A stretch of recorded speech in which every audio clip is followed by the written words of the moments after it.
नमस्कार, सलाम और जूले। मैं हूं सोनम वांगचुक लद्दाख से। आप में से कुछ लोग हमें जानते होंगे हमारे शिक्षा सुधार के कामों के बारे में, या फिर पर्यावरण के काम में आइस स्तूपा, आर्टिफिशियल ग्लेशियर जैसे कामों के लिए, या फिर आई लिव सिंपली जैसे ग्लोबल मूवमेंट्स जो कि सादा जीवन अपनाकर क्लाइमेट चेंज को रोकने के लिए लोगों को प्रेरित करती है। मगर दोस्तों, आज मैं इन चीज़ों के बारे में नहीं बल्कि आप लोगों को एक बहुत ही ज़रूरी संदेश देने के लिए आया हूं, जो कि चीन और भारत के बीच अभी जो टकराव और तनाव की स्थिति बनी है, इसके बारे में आपकी क्या जिम्मेदारी है। मैं लद्दाख में हूं और आप देख रहे हैं सिंधु नदी को बहते हुए यहाँ, और वो जो पहाड़ियाँ हैं उनके पीछे नुब्रा और चांगतांग के वो इलाके हैं जहाँ पर ये तनाव बढ़ता जा रहा है। हज़ारों सैनिक वहाँ ले जाए जा चुके हैं। सुनने में आया है चीनी वायुसेना के जहाज़ भी वहाँ तैनात किए गए हैं, और 1 घंटे पहले भारतीय वायुसेना के जहाज़ भी मेरे ऊपर मंडरा रहे थे। सामान्यतः जब सीमा पर तनाव होता है तो हम आप जैसे नागरिक ये सोचकर सो जाते हैं रात को कि सैनिक इसका जवाब दे देंगे। मगर मैं आज आप लोगों को ये ज़रूरी बात बताना चाहता हूं कि इस बार सिर्फ सैनिक जवाब नहीं, दो तरफा जवाब हो और उसमें नागरिक जवाब भी हो। तो आप जैसे नागरिक दिल्ली, मुंबई और बेंगलोर और अनेक शहरों से क्या कर सकते हैं इसमें, ये समझने के लिए पहले हमें समझनी होगी चीन की ये हरकत और वो ऐसा क्यों कर रहा है। आपने देखा होगा कि ये सिर्फ भारत के साथ नहीं हो रहा है, बल्कि पिछले कई हफ्तों से चीन ये दक्षिण चीनी सागर में वियतनाम, ताइवान और अब हांगकांग के साथ भी छेड़खानी कर रहा है। और मेरा ये विश्लेषण है कि वो ये सब किसी देश के साथ दुश्मनी के वजह से ज़्यादा अपने अंदर की समस्याओं को सुलझाने के लिए कर रहा है। आज चीन को सबसे बड़ा डर है तो अपने जनता से डर है। उनकी 140 करोड़ की आबादी, जो कि एक बंधुआ मजदूर की तरह बिना मानवाधिकारों के चीनी तानाशाह सरकार के लिए काम करते हैं और उसे धनी बनाते हैं। जब वो नाराज हो जाए तो फिर एक क्रांति की सी परिस्थिति बन पड़ती है, और इससे चीन बहुत डरता है। आज कोरोना के प्रकोप के बाद चीन में फैक्ट्रियां बंद हैं, एक्सपोर्ट्स बंद हैं और बेरोजगारी 20% तक बढ़ चुकी है। लोग बहुत नाराज हैं, क्रांति हो सकती है, तख्ता पलट हो सकता है। इसीलिए चीन पड़ोसियों से दुश्मनी करके अपनी जनता को अपने साथ जोड़ने में लगा हुआ है, और ये पहली बार नहीं कर रहा है। 1962 में जब भारत के साथ जंग की तो वो जंग भी उसने अपने जनता को संभालने के लिए की थी। तब 4 साल का अकाल और भूखमरी हुई थी, और इससे ध्यान हटाने के लिए ये जंग की थी।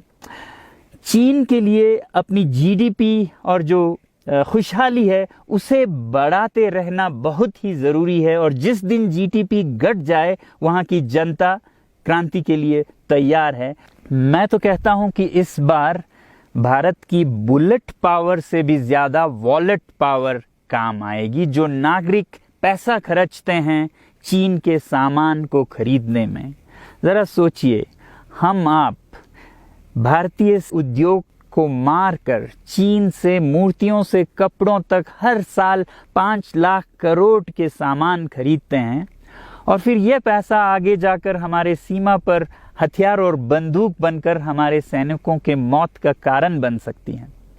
तो इसलिए अगर हमारे देश के 130 करोड़ लोग और 3 करोड़ जो भारतीय बाहर के देशों में हैं, सब मिलकर भारत में और बल्कि दुनिया भर में एक boycott made in China movement या अभियान शुरू करते हैं, तो आज दुनिया भर में चीन के प्रति रोष है। हो सकता है कि सारी दुनिया साथ आए और इतने बड़े स्तर पर चीनी व्यापार का बॉयकॉट हो कि चीन को जिसका सबसे बड़ा डर था वही हो, यानी कि उसकी अर्थव्यवस्था डगमगाए और उसकी जनता रोष में आए, विरोध और तख्ता पलट। और अगर हम ऐसा नहीं करते हैं तो कितनी बदनसीबी की बात होगी भारत के लिए, ज़रा सोचिए। एक तरफ हमारे सेना सीमा पर जंग लड़ रही होगी और दूसरी तरफ हम आप चीनी सामान, मोबाइल से लेके कंप्यूटर्स, कपड़ों से लेके खिलौनों तक को खरीद कर उनकी सेना को पैसा भेज रहे होंगे, चीन की सेना को। ये तो हुई हार्डवेयर की बात।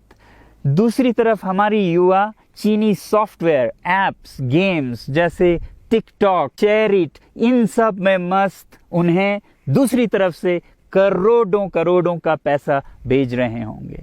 तो इसलिए बहुत ज़रूरी है कि हम एक नागरिक जवाब ज़रूर दें और इसे एक अभियान बनाएं, ग्लोबल मूवमेंट की तरह। ये बॉयकॉट मेड इन चाइना का जो अभियान है वो भारत के लिए भी एक वरदान साबित होगी। जैसा कि हमारे प्रधानमंत्री ने एक विजन हमें दिया था स्वावलंबन का, सेल्फ रिलायंस, वो तब हो सकता है जब हमारे अपने उद्योग फलें फूलें। और जब हम बॉयकॉट करते हैं इन सामान का तो अपने देश के उद्योग का, उत्पाद का हम प्रयोग करेंगे और उससे मजदूरों को रोजगारी मिलेगी और सारा देश खुशहाल होगा। बजट होगा कि हम और अच्छी तरह से टक्कर ले सकें सीमा पर भी।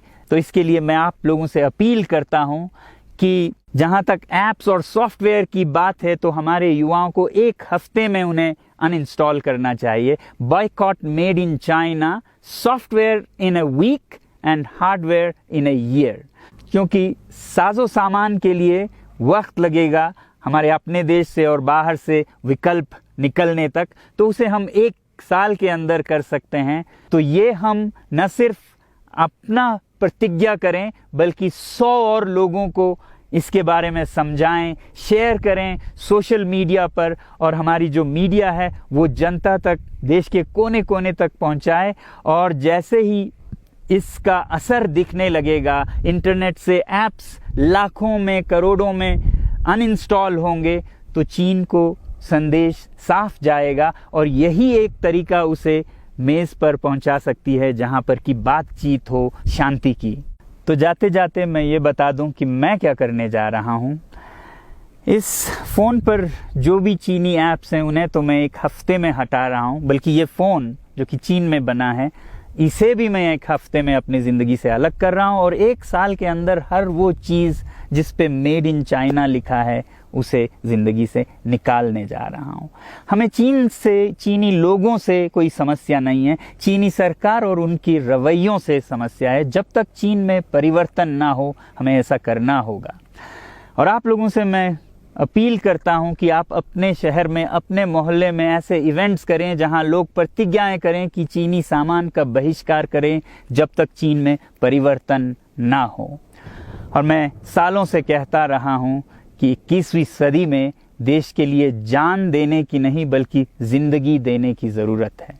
लद्दाख में बढ़ते हुए ये देश के लिए जान देने का कारोबार बहुत देखा, और जहां एक तरफ मैं सलाम करता हूं उन लोगों के लिए, उन लोगों को जिन्होंने देश के लिए जान दिया, मगर इस 21वीं सदी में मेरा ख्याल है कि देश के लिए जान देने की नहीं, जिंदगी देने की ज़रूरत है।